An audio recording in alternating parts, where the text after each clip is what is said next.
வாசிப்பு நாளாகமத்தின் 2ஆம் புஸ்தகம் அதிகாரம் 33 முதல் அதிகாரம் 36 வரை. அதிகாரம் 33. மனாசே ராஜாவாகிற போது 12 வயதாயிருந்து 55 வருஷம் எருசலேமில் அரசாண்டான். கர்த்தர் இஸ்ரவேல் புத்திரருக்கு முன்பாக துரத்தின ஜாதிகளுடைய அருவருப்புகளின்படியே அவன் கர்த்தரின் பார்வைக்கு பொல்லாப்பானதை செய்தான். அவன் தன் தகப்பனாகிய எசேக்கியா தகர்த்து போட்ட மேடைகளை திரும்பவும் கட்டி பாகால்களுக்கு பலிபீடங்களை எடுப்பித்து விக்கிரகத்தோப்புகளை உண்டாக்கி வானத்தின் சேனையை எல்லாம் பணிந்து கொண்டு அவைகளை சேவித்து, எருசலேமிலே என் நாமம் என்றென்றைக்கும் விளங்கும் என்று கர்த்தர் சொன்ன தம்முடைய ஆலயத்திலே பலிபீடங்களை கட்டி கர்த்தருடைய ஆலயத்தின் 2 பிரகாரங்களிலும் வானத்தின் சேனைகளுக்கெல்லாம் பலிபீடங்களை கட்டினான். அவன் இன்னும் குமாரரின் பள்ளத்தாக்கிலே தன் குமாரரை தீமிதிக்க பண்ணி நாளும் நிமித்தமும் பார்த்து பில்லி சூனியங்களை அனுசரித்து அஞ்சனம் பார்க்கிறவர்களையும் குறி சொல்லுகிறவர்களையும் வைத்து கர்த்தருக்கு கோபம் உண்டாக அவர் பார்வைக்கு மிகுதியும் பொல்லாப்பானதை செய்தான்.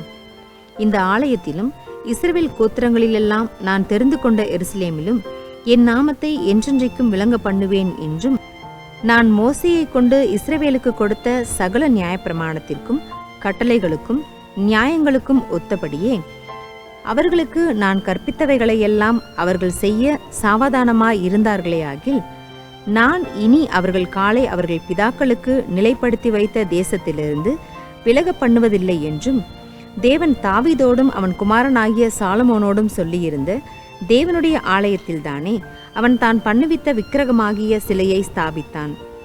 அப்படியே கர்த்தர் இஸ்ரவேல் புத்திரருக்கு முன்பாக அழித்த ஜாதிகளை பார்க்கிலும் யூதாவும் எருசலேமின் குடிகளும் பொல்லாப்பு செய்யத்தக்கதாய் மனாசே அவர்களை வழி தப்பி போக பண்ணினான். கர்த்தர் மனாசேயோடும் அவனுடைய ஜனத்தோடும் பேசின போதிலும் அவர்கள் கவனிக்காதே போனார்கள். ஆகையால் கர்த்தர் அசீரியா ராஜாவின் சேனாபதிகளை அவர்கள் மேல் வர பண்ணினான்.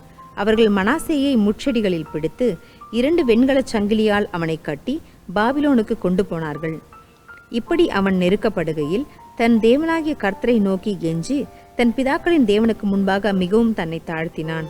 அவரை நோக்கி அவன் விண்ணப்பம் பண்ணி கொண்டிருக்கிற போது அவர் அவன் கெஞ்சுதலுக்கு இறங்கி அவன் ஜெபத்தை கேட்டு அவனை திரும்ப எருசலேமிலுள்ள தன்னுடைய ராஜ்யத்திற்கு வர பண்ணினார். கர்த்தரே தேவன் என்று அப்பொழுது மனாசே அறிந்தான்.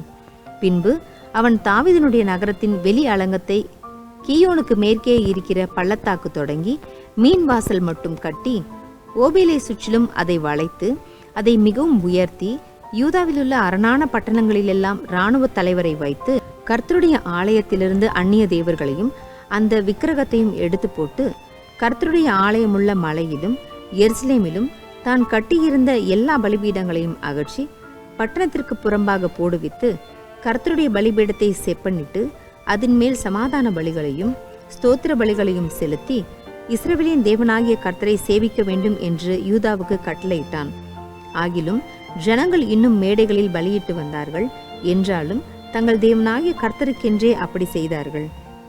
மனாசேயின் மற்ற வர்த்தமானங்களும் அவன் தன் தேவனை நோக்கி பண்ணின விண்ணப்பமும் இஸ்ரவேலின் தேவனாகிய கர்த்தரின் நாமத்தில் அவனோட பேசின ஞான திருஷ்டிக்காரரின் வார்த்தைகளும் இஸ்ரவேல் ராஜாக்களின் புஸ்தகத்தில் எழுதியிருக்கிறது.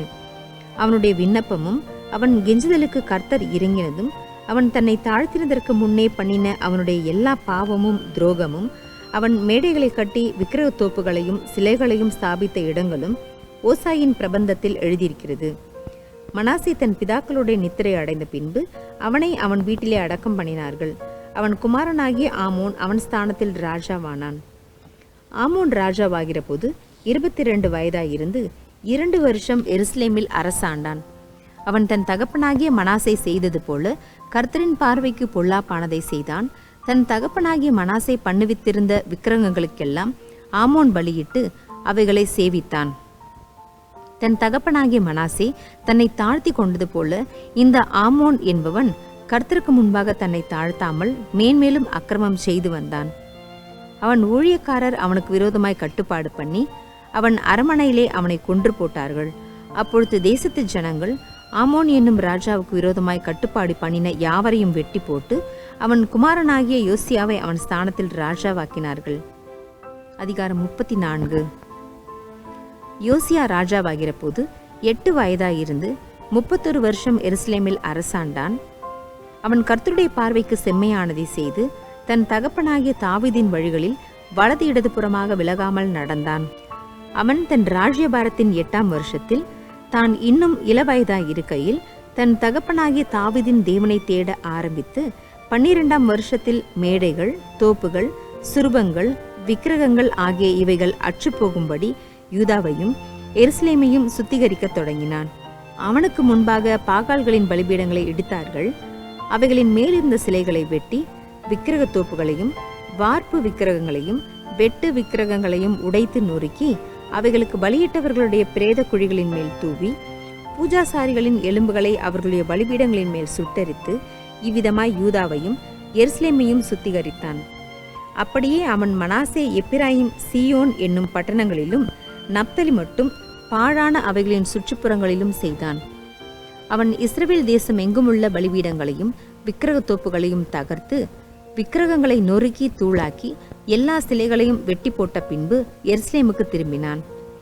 அவன் தேசத்தையும் ஆலயத்தையும் சுத்திகரித்த பின்பு அவன் தன் ராஜ்யபாரத்தின் 18ஆம் வருஷத்திலே அத்சலியாவின் குமாரனாகிய சாப்பானையும் நகர தலைவனாகிய மாசையாவையும் யோவாகாசின் குமாரனாகிய யோவாக் என்னும் மந்திரியையும் தன் தேவனாகிய கர்த்தரின் ஆலயத்தை பழுது பார்க்கும்படி அனுப்பினான். அவர்கள் பிரதான ஆசாரியனாகிய இல்க்கியாவினிடத்தில் வந்து, வாசற்படியை காக்கிற லேவியர் மனாசேயிலும் எப்பிராயிமிலும் இஸ்ரவேலில் மீதியானவர்கள் எல்லாரின் கையிலும் யூதா பென்யமின் எங்கும் சேர்த்து எருசலேமுக்கு திருப்பி தேவனுடைய ஆலயத்திற்கு கொண்டு வந்த பணத்தை ஒப்புவித்து வேலையை செய்விக்கும்படி கர்த்தருடைய ஆலயத்தின் விசாரிப்புக்காரரானவர்களின் கையில் அதை கொடுத்தார்கள். இவர்கள் அதை கர்த்தருடைய ஆலயத்தை பழுது பார்த்து சீர்படுத்துகிறதற்கு ஆலயத்தின் வேலையை செய்கிறவர்கள் கையிலே கொடுத்தார்கள். அப்படியே யூதாவின் ராஜாக்கள் கெடுத்து போட்ட அறைகளை பழுது பார்க்க வெட்டின கற்களையும் இணைப்புக்கு மரங்களையும் பாவுகிறதற்கு பலகைகளையும் வாங்க தச்சருக்கும் சிற்பாசாரிகளுக்கும் அதை கொடுத்தார்கள். இந்த மனுஷர் வேலையை உண்மையாய் செய்தார்கள். வேலையை நடத்த மெராரியின் புத்திரரில் யாகாத் ஒபதியா என்னும் லேவியரும் கோகாதியரின் புத்திரரில் சகரியாவும் மெசுல்லாமும் அவர்கள் மேல் விசாரிப்புக்காரனாய் இருந்தார்கள். இந்த லேவியர் எல்லாரும் கீத வாத்தியங்களை வாசிக்க அறிந்தவர்கள். அவர்கள் சுமைக்காரரை விசாரிக்கிறவர்களாயும் பற்பல வேலைகளை செய்கிறவர்கள் எல்லாரையும் கண்காணிக்கிறவர்களாயும் இருந்தார்கள். லேவியரில் இன்னும் சிலர் கணக்கரும் மணியக்காரரும் வாசற்காவலாளருமாய் இருந்தார்கள். கர்த்தருடைய ஆலயத்துக்கு கொண்டு வரப்பட்ட பணத்தை அவர்கள் எடுக்கிற போது மோசேயை கொண்டு கட்டளையிடப்பட்ட கர்த்தருடைய நியாயப்பிரமாண புஸ்தகத்தை ஆசாரியனாகிய இல்க்கியா கண்டெடுத்தான். அப்பொழுது இல்க்கியா சம்பிரதியாகிய சாப்பானை நோக்கி, கர்த்தருடைய ஆலயத்திலே நியாயப்பிரமாண புஸ்தகத்தை கண்டெடுத்தேன் என்று சொல்லி அந்த புஸ்தகத்தை சாப்பான் கையில் கொடுத்தான். சாப்பான் அந்த புஸ்தகத்தை ராஜாவினிடத்திற்கு கொண்டு போய் அவனை நோக்கி, உம்முடைய ஊழியக்காரருக்கு கட்டளையிடப்பட்டவைகளை எல்லாம் அவர்கள் செய்கிறார்கள். கர்த்தருடைய ஆலயத்திலே சேர்ந்த பணத்தை அவர்கள் கூட்டி அதை விசாரிப்புக்காரர் கையிலும் வேலை செய்கிறவர்கள் கையிலும் கொடுத்தார்கள் என்று ராஜாவுக்கு மறு செய்தி சொன்னதும் அல்லாமல், ஆசாரியனாகிய இல்க்கியா என் கையில் ஒரு புஸ்தகத்தை கொடுத்தான் என்பதை சம்பிரதியாகிய சாப்பான் ராஜாவுக்கு அறிவித்து ராஜாவுக்கு முன்பாக அதை வாசித்தான். நியாயப்பிரமாணத்தின் வார்த்தைகளை ராஜா கேட்டபோது அவன் தன் வஸ்திரங்களை கிழித்து கொண்டு இல்க்கியாவுக்கும் சாப்பானின் குமாரனாகிய அகிகாமுக்கும் மீகாவின் குமாரனாகிய அப்தோனுக்கும் சம்பிரதியாகிய சாப்பானுக்கும் ராஜாவின் ஊழியக்காரனாகிய அசாயாவுக்கும் கட்டளையிட்டு சொன்னது, கண்டெடுக்கப்பட்ட இந்த புஸ்தகத்தினுடைய வார்த்தைகளின் நிமித்தம் நீங்கள் போய் எனக்காகவும் இஸ்ரவேலிலும் யூதாவிலும் மீதியானவர்களுக்காகவும் கர்த்தரிடத்தில் விசாரியுங்கள். இந்த புஸ்தகத்தில் எழுதியிருக்கிற எல்லாவற்றின் படியையும் செய்யும்படிக்கு கர்த்தருடைய வார்த்தையை நம்முடைய பிதாக்கள் கைக்கொள்ளாதே போனபடியினால் நம்மேல் மூண்ட கர்த்தருடைய உக்கிரம் பெரியது என்றான். அப்பொழுது இல்க்கியாவும் ராஜா அனுப்பின மற்றவர்களும் அஸ்ராவின் குமாரனாகிய திக்வாதின் மகனான சல்லூம் என்னும் வஸ்திரசாலை விசாரிப்புக்காரன் மனைவியாகிய உல்தாள் என்னும் தீர்க்கதரிசியானவளிடத்திற்கு போனார்கள்.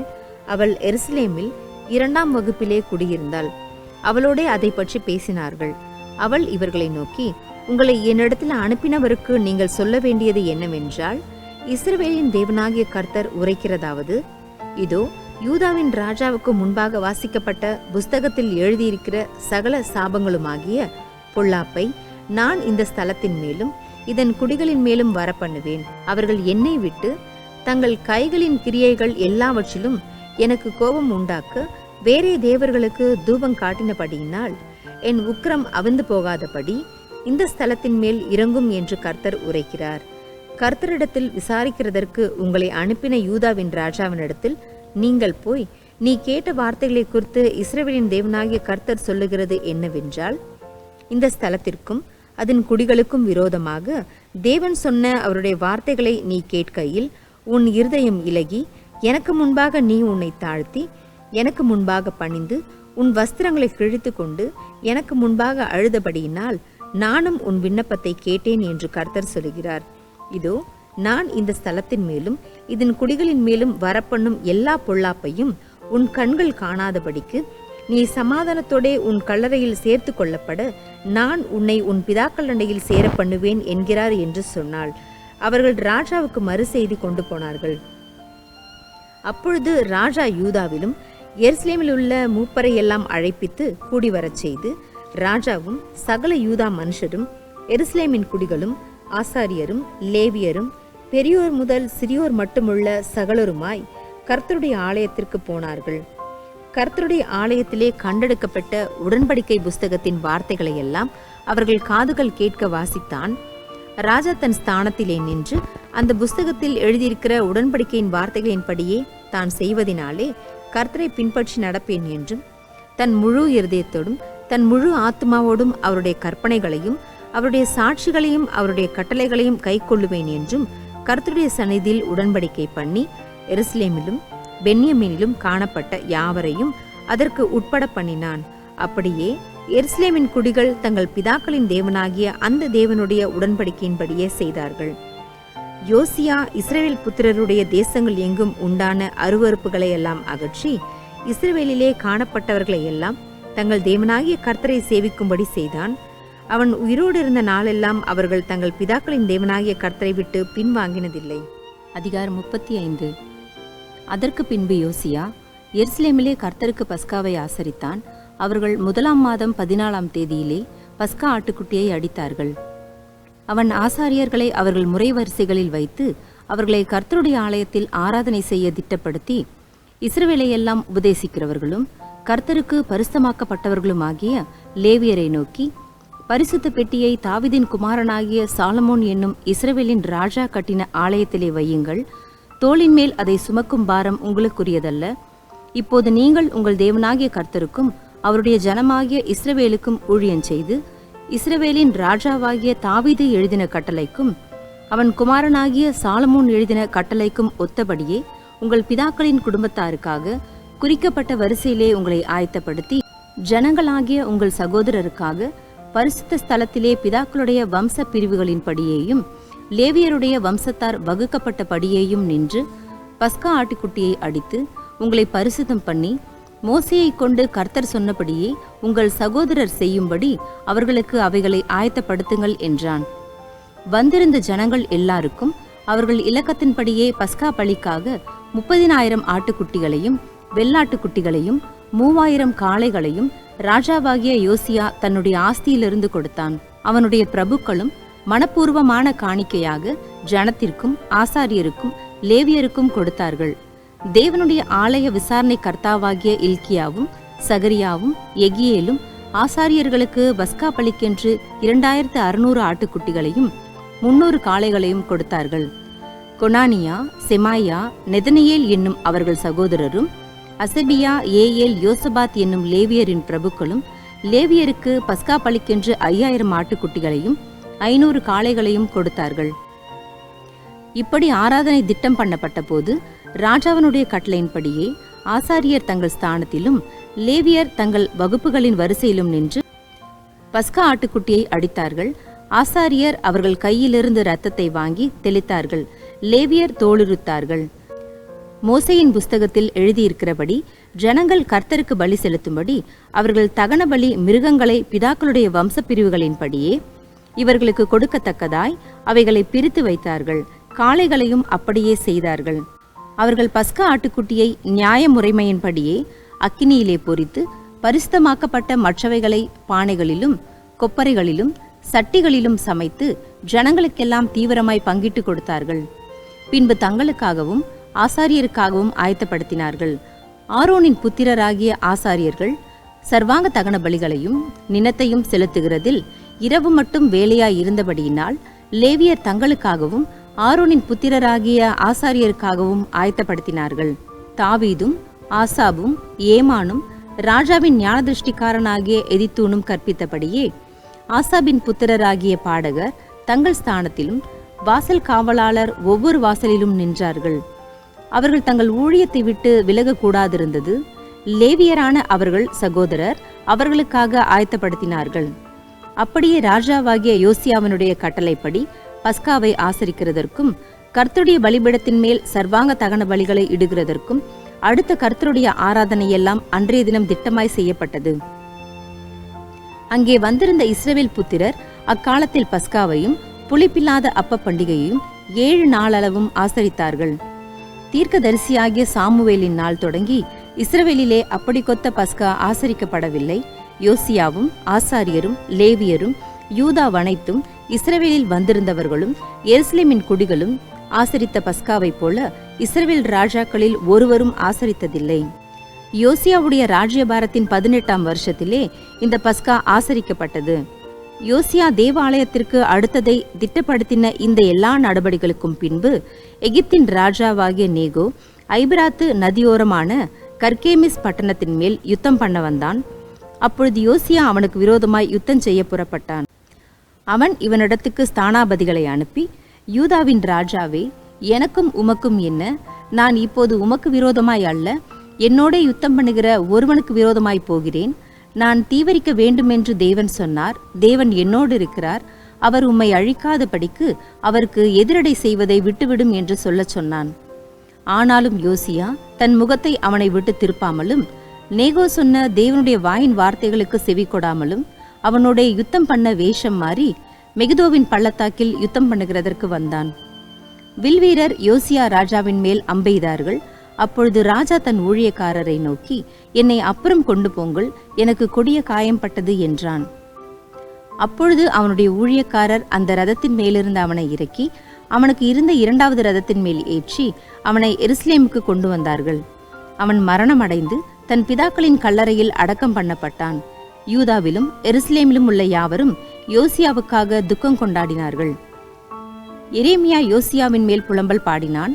சகல பாடகரும் பாடகிகளும் இந்நாள் வரைக்கும் தங்கள் புலம்பல்களில் யோசியாவின் மேல் பாடுகிறார்கள். அவைகள் இந்நாள் வரைக்கும் இஸ்ரவேலிலே வழங்கி வருகிறது. அவைகள் புலம்பலின் புஸ்தகத்தில் எழுதியிருக்கிறது. யோசியாவின் மற்ற வர்த்தமானங்களும் கர்த்தருடைய நியாயப்பிரமாணத்தில் எழுதியிருக்கிறதற்கு ஒத்த அவன் செய்த நன்மைகளும் அவனுடைய ஆதியோடந்த நடபடிகளும் இஸ்ரவேல் யூதா ராஜாக்களின் புஸ்தகத்தில் எழுதியிருக்கிறது. அதிகாரம் 36. அப்பொழுது ஜனங்கள் யோசியாவின் குமாரனாகிய யோவாகாசை அழைத்து அவனை எருசலேமிலே அவன் தகப்பன் ஸ்தானத்திலே ராஜாவாக்கினார்கள். யோவாகாஸ் ராஜாவாகிற போது 23 வயதாயிருந்து 3 மாதம் எருசலேமில் அரசாண்டான். அவன் எருசலேமில் அரசாளாதபடிக்கு எகிப்தின் ராஜா அவனை தள்ளிவிட்டு தேசத்தின் மேல் 100 தாலந்து வெள்ளியும் 1 தாலந்து பொன்னுமான தண்டத்தை சுமத்தி அவனுடைய அண்ணனாகிய எலியாக்கீமை யூதாவின் மேலும் எருசலேமின் மேலும் ராஜாவாக்கி அவன் பேரை யோயாக்கிம் என்று மாற்றினான். அவன் தம்பியாகிய யோவாகாசை எகிப்தின் ராஜாவாகிய நேகோ எகிப்திற்கு கொண்டு போனான். யோயாக்கிம் ராஜாவாகிற போது 25 வயதாயிருந்து 11 வருஷம் எருசலேமில் அரசாண்டு தன் தேவனாகிய கர்த்தருடைய பார்வைக்கு பொல்லாப்பானதை செய்தான். அவனுக்கு விரோதமாக பாபிலோன் ராஜாவாகிய நேபுகாத் நேச்சார் வந்து அவனை பாபிலோனுக்கு கொண்டு போக 2 வெண்கலச் சங்கிலியால் அவனை கட்டினான். கர்த்தருடைய ஆலயத்தின் பணிமுட்டுகளிலும் சிலவற்றை நேபுகாத் நேச்சார் பாபிலோனுக்கு கொண்டு போய் அவைகளை பாபிலோனில் உள்ள தன்னுடைய கோவிலிலே வைத்தான்.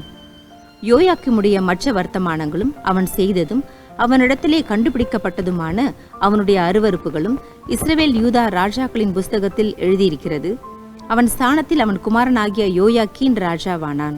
யோயாக்கீன் ராஜாவாகிற போது 8 வயதாயிருந்து 3 மாதமும் 10 நாளும் எருசலேமில் அரசாண்டு கர்த்தரின் பார்வைக்கு பொல்லாப்பானதை செய்தான். மறு வருஷத்தின் ஆரம்பத்திலே நேபுகாத் நேச்சார் என்னும் ராஜா அவனையும் கர்த்தருடைய ஆலயத்தின் திவ்யமான பணிமுட்டுகளையும் பாபிலோனுக்கு கொண்டு வர பண்ணி அவன் சிறிய தகப்பனாகிய சிதேக்கியாவை யூதாவின் மேலும் எருசலேமின் மேலும் ராஜாவாக்கினான். சிதேக்கியா ராஜாவாகிற போது 21 வயதாயிருந்து 11 வருஷம் எருசலேமில் அரசாண்டு தன் தேவனாகிய கர்த்தரின் பார்வைக்கு பொல்லாப்பானதை செய்தான். அவன் கர்த்தருடைய வாக்கை உரைத்த எரேமியா என்கிற தீர்க்கதரிசிக்கு முன்பாக தன்னை தாழ்த்தவில்லை.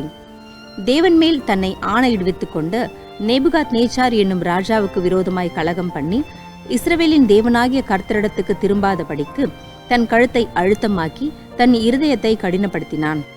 ஆசாரியரில் பிரதானமானவர்கள் யாவரும் ஜனங்களும் கூடி புறஜாதிகளுடைய சகல அருவருப்புகளின் படியும் மிகவும் துரோகம் பண்ணி கர்த்தர் எருசலேமிலே பரிசுத்தம் பண்ணின அவருடைய ஆலயத்தை தீட்டுப்படுத்தினார்கள். அவர்களுடைய பிதாக்களின் தேவனாகிய கர்த்தர் தமது ஜனத்தையும் தமது வாசஸ்தலத்தையும் காப்பதற்கான இரக்கமுள்ளவராய் இருந்தபடியால் அவர்களிடத்துக்கு தம்முடைய ஸ்தானாபதிகளை ஏற்கனவே அனுப்பினார். ஆனாலும் அவர்கள் தேவனுடைய ஸ்தானாபதிகளை பரியாசம் பண்ணி அவருடைய வார்த்தைகளை அசட்டை செய்து அவருடைய தீர்க்கதரிசிகளை நிந்தித்தபடியால் கர்த்தருடைய உக்கிரம் அவருடைய ஜனத்தின் மேல் மூண்டது, சகாயமில்லாமல் போயிற்று. ஆதலால் அவர்கள் மேல் கல்தேயரின் ராஜாவை வரப்பண்ணி அவன் அவர்கள் வாலிபரை அவர்களுடைய பரிசுத்தமான ஆலயத்திலே பட்டயத்தினால் கொன்று வாலிபரையும் கன்னியாஸ்திரிகளையும் முதியோரையும் விருத்தாப்பியரையும் தப்பவிடவில்லை. எல்லாரையும் தேவன் அவன் கையில் ஒப்பு கொடுத்தார். அவன் தேவனுடைய ஆலயத்தின் பெரிதும் சிறிதுமான பணிமுட்டுகள் அனைத்தையும் கர்த்தருடைய ஆலயத்தின் பொக்கிஷங்களும் ராஜாவுக்கும் அவன் பிரபுக்களுக்கும் இருந்த பொக்கிஷங்களுமாகிய அனைத்தையும் பாபிலோனுக்கு கொண்டு போனான். அவர்கள் தேவனுடைய ஆலயத்தை தீ கொளுத்தி எருசலேமின் அலங்கத்தை இடித்து அதன் மாளிகைகளை எல்லாம் அக்கினியால் சுட்டெரித்து அதிலிருந்து திவ்யமான பணிமுட்டுகளை எல்லாம் அழித்தார்கள். பட்டயத்திற்கு தப்பின மீதியானவர்களை அவன் பாபிலோனுக்கு சிறைப்பிடித்து போனான்.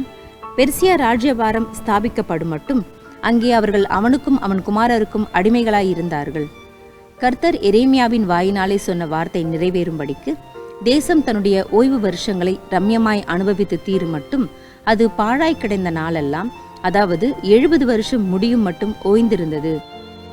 எரேமியாவின் வாயினாலே கர்த்தர் சொன்ன வார்த்தை நிறைவேறும்படி பெர்சியாவின் ராஜாவாகிய கோரேசின் 1ஆம் வருஷத்திலே கர்த்தர் பெர்சியாவின் ராஜாவாகிய கோரேசின் ஆவியை ஏவினதினாலே அவன், பரலோகத்தின் தேவனாகிய கர்த்தர் பூமியின் ராஜ்யங்களையெல்லாம் எனக்கு தந்தருளி யூதாவிலுள்ள எருசலேமிலே தமக்கு ஆலயத்தை கட்டுவிக்கும்படி எனக்கு கட்டளையிட்டிருக்கிறார். அவருடைய ஜனங்கள் எல்லாரிலும் எவன் உங்களுக்குள் இருக்கிறானோ அவன் போகட்டும், அவனுடைய தேவனாகிய கர்த்தர் அவனோடு இருப்பாராக என்று பெர்சியாவின் ராஜாவாகிய கோரேஸ் அறிவிக்கிறார் என்று தன் ராஜ்யம் எங்கும் எழுதி அனுப்பி விளம்பரம் பண்ணினான்.